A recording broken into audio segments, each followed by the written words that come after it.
ramai di zaman dahulu, di zaman umat-umat Nabi yang terdahulu, Allah turunkan bala. Ya, sesuai dengan firman Allah, fakullan akhazna bidzambi faminhum man akhadathu sayhah. Ya, di antara mereka, kata Allah, tiap-tiap mereka ada yang ditimpakan bala bencana. Seperti Allah turunkan hujan kerikil yang turun daripada langit sehingga mereka mati. Faminhum man akhadathu sayhah. Ya. Ada juga yang Allah turunkan suara yang sangat keras dari langit mengguntur sehingga mereka pun mati. Wa minhum man khasafna bihil ardh. Dan Allah juga menghukum mereka harus bertanam ke dalam bumi. Seperti Qarun, ya, laknatullah alaih. Qarun, tahu Qarun tuan-tuan? Qarun diberi oleh Allah ujian harta yang sangat banyak. Tetapi apabila disuruh memberi zakat, dia tidak mau oleh Nabi Musa, bahkan mengancam dengan bermacam-macam ancaman. Sehingga Allah musnahkan harta Qarun dan Qarunnya pun tenggelamkan ke perut bumi. Ya, sampai sekarang kalau jumpa mungkin cangkul-cangkul di mana-mana, jumpa segetul emas, disebut ini harta Qarun, betul? Ya. Begitu juga waman auratna, Allah Subhanahu wa taala juga memberi siksaan kepada orang-orang yang melampaui batas, seperti Allah tenggelamkan dalam lautan, seperti Fir'aun dan bala tentaranya. Ini semua disebabkan kenapa? Murka kepada Allah. Jadi adanya perkara-perkara yang datang yang aneh ganjil ini mesti ada suatu penyebabnya, tuan-tuan. Sebab kalau kita tengok kepada Al-Quran, bagaimana Allah memberi hukuman kepada mereka-mereka yang telah bermaksiat kepada Rasul dan kepada Allah Subhanahu wa taala. Banyak lagi ancaman-ancaman Allah yang akan diberikan kepada mereka-mereka yang ingkar dan murka kepada Allah. Yang kelimanya, kata jumhur ulama, untuk memanfaatkan akal fikiran kita, hendaklah kita ingat kepada kelalaian kita sebagai hamba Allah untuk menimbulkan kehidupan. Kita hendaklah menghisab diri kita. Hasibu qabla an tuhasab. Hisablah diri kita sebelum dihisab. Maknanya kita disuruh hisab diri kita sebelum dihisab sampai pada akhirat nanti. Dihitung-hitung, difikir-fikir. Sebab kata Nabi Isa, dunia itu dihimpun menjadi 3 hari. Hari semalam, hari sekarang, dan hari esok. Hari semalam kita tak boleh buat apa. Sudah dicatat oleh pencatat amal malaikat 2, yaitu atid dan rakib. Ya. Hari sekarang pastikan kita ini di dalam kebaikan. Pastikan kita di dalam betul-betul berbuat amal baik. Ya. Karena kita esok pun tak tahu apakah umur kita esok akan ada ataukah tiada. Itu ya. Nah, tetapi kalau amal sekarang sama seperti amal semalam, itu rugi kita. Rugi kita. Ya. Rugi. Maknanya amal sekarang betul-betul baik daripada semalam, baru kita beruntung. Ya. Baru kita beruntung. Ya, mudah-mudahan kita semua yang hadir betul-betul menjadi orang yang ingat akan diri kita sebenarnya. Kalaulah tadi yang baru sampai, kita hendaklah imbas diri kita.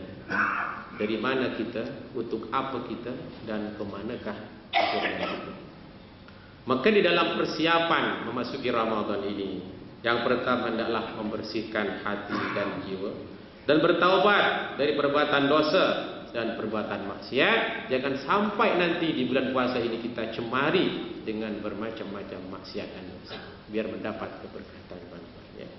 Yang kedua, berusaha mempelajari, memahami hukum-hukum saum, hukum-hukum puasa. Syarat sah puasa berapa? Misalnya ada 4, ya.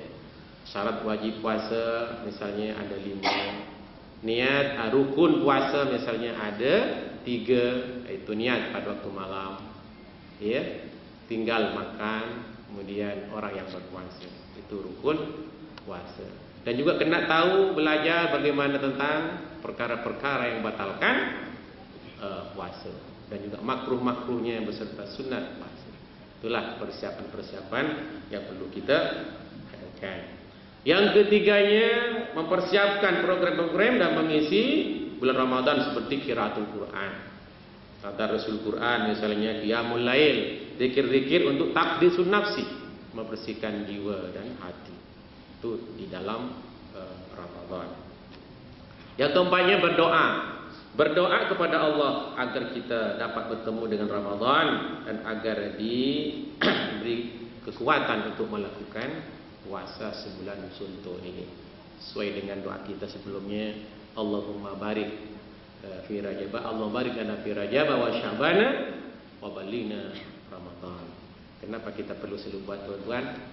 Ramai kadang-kadang hamba Allah ini kurang sehari tak masuk ke Ramadan, Allah panggil, Allah jemput. Ya, kadang-kadang hanya salat tarawih malam, besok tak sempat berpuasa, Allah panggil. Ya, doa kita selalu, Allahumma barik lana fi Rajab wa Sya'bana wa balighna Ramadan. Mudah-mudahan kita yang hadir semua sampai kepada Ramadan Mubarak. Amin ya rabbal alamin.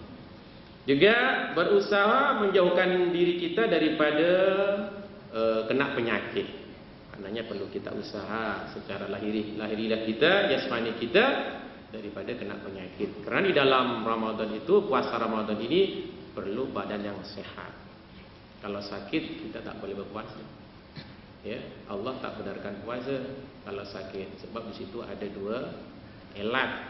Ya, elatnya satu sakit, lemahnya badan karena sakit, juga karena lemahnya berpuasa. Samalah seperti kita yang haid bagi perempuan nifas. Di situ ada dua kelemahan, puan-puan ya. Lemahnya karena berpuasa, lemahnya karena juga haid dan nifas. Maka bagi haid dan nifas tak boleh berpuasa. Hendaklah diganti di hari-hari yang lain. Itulah Allah Subhanahu wa taala punya sifat Rahman dan Rahim. Itu saya rasa mungkin persiapan-persiapan yang perlu kita sediakan sebelum datangnya Ramadan al-Mubarak ini. Ya, mungkin tinggal beberapa hari lagi ya, Saiful ya. Mudah-mudahan. Mungkin masanya sudah sampai, diberi masa begini ini. Ada juga yang perlu kita sampaikan, tapi sampai sini sajalah. Mudah-mudahan apa yang dapat kita sampaikan ini bermanfaat untuk tuan-tuan semuanya dan juga bermanfaat kepada kami di sini. Jadi sebelumnya mari kita sama-sama berdoa kepada Allah Subhanahu wa taala, semoga kita dipanjangkan umur sampailah kepada Ramadan al-Mubarak. Amin ya rabbal alamin. Alhamdulillahirabbil alamin. Allahumma shalli ala Muhammad wa ala ali sayyidina Muhammad. Allahumma aftah lana bi kulli khair waj'alna min ahli khair wa amilna bi mu'amalati khair wa fadna fi adyadina wa anfusina wa ahlina wa qawmina wa jama'atina min kulli fitnah innaka ala kulli syai'in qadir ya muyassiral umur ya muyassiral umur yassir anal intizam fi jami'il umuri diniyah wad dunyawiyah wa hassil muradana fil khairiyah. Allahumma afina min kulli bala'id dunya wa azabil akhirah wasrif anna bi haqqil Qur'anil azim wa bi nabiyikal karim syarrad dunya wa syarral akhirah. Ghafarallahu lana wa lam rahmatika ya arhamar rahimin. Allahumma barik lana fi Rajab wa Sya'bana wa balighna Ramadan. Allahumma rabbana atina fid dunya hasanah wa fil akhirati hasanah wa qina adzabannar. Subhana rabbika rabbil izzati amma yasifun wa salamun alal mursalin walhamdulillahi rabbil alamin. Taqabbalallahu minkum minna minkum taqabbal ya karim. Wabillahi